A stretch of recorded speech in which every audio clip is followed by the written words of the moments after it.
أهلا بيكم في حلقة جديدة من قلب هادئ، المكان اللي بنحاول فيه نوقف الدنيا شوية ونسمع صوت جوانا وسط دوشة الحياة. وأنا قاعدة في كافيه قريب من بيتي شدني منظر بسيط جدا، ترابيزة عليها كوباية قهوة سخنة ولسه البخار طالع منها، لكن الكرسي اللي كان قدام الترابيزة كان فاضي. المشهد كان عادي جدا، بس خلاني أتخيل الشخص اللي قاعد هنا.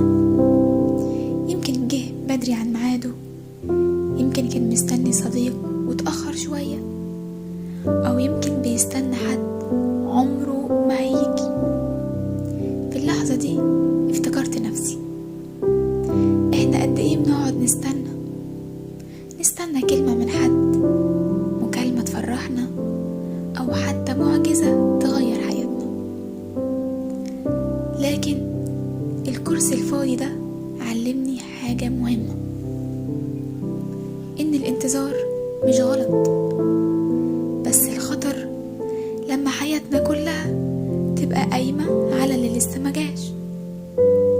ممكن حياتنا تفضل متعلقة بكرسي فاضي وننسى الكرسي اللي قاعدين عليه دلوقتي.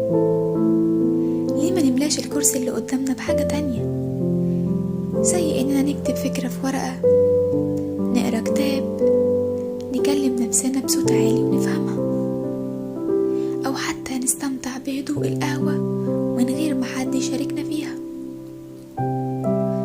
الكرسي الفاضي مش رمز للوحدة زي ما ممكن يبان، ممكن يكون دعوة لاكتشاف نفسنا أكتر، دعوة إننا نعيش اللحظة بدل ما نضيعها في الانتظار.